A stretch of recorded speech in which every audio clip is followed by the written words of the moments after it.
پورے ملک کی طرح ڈیر اسماعیل خان میں بھی مذہبی سیاسی تنظیموں اور مختلف مکاتب فکر سے تعلق رکھنے والے افراد نے فلسطینیوں کے ساتھ اظہار یکجہتی اور اسرائیل کے ظلم و بربریت اور مسجد اقصی پر حملے کے خلاف الگ الگ ریلیاں نکالی۔ مقررین نے کہا کہ اسرائیل مذمت سے نہیں مرمت سے ٹھیک ہوگا۔ ہم مسجد اقصی اور مظلوم فلسطینیوں کے لیے ہر قسم کی قربانی دینے کے لیے تیار ہے۔ اے حملہ آخری حملہ اسرائیل دا انشاءاللہ آئندہ جمعۃ الوداع یوم تشکر دے طور تے منے سوں اور اسرائیل اس صفحے ہستی تو مٹوے سی اور جمعۃ الوداع مسلمان اکٹھے تھی کہ اپنی قبلہ اول مسجد اقصی دے وچ جمعہ ادا کرے سو انشاءاللہ۔ یہودی نہتے فلسطینیوں پر بمباری کر رہے ہیں اور انسانی حقوق کی تنظیمیں خاموش تماشائی بنی ہوئی ہیں۔ امت مسلمہ کو بالاتفاق فلسطین کی مدد کے لیے اکٹھا ہونا پڑے گا۔ اپنی مسلم امہ کی طرف دیکھ رہے ہیں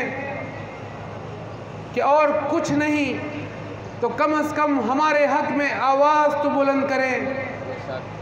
یقین مانیں ایک ٹویٹ کر کے بھی جتنی خوشی ان کو ملتی ہے آپ ان کے حق میں ٹویٹ کریں، آپ ان کے حق میں سوشل میڈیا استعمال کریں، آپ ان کے حق میں سڑک پر نکلیں۔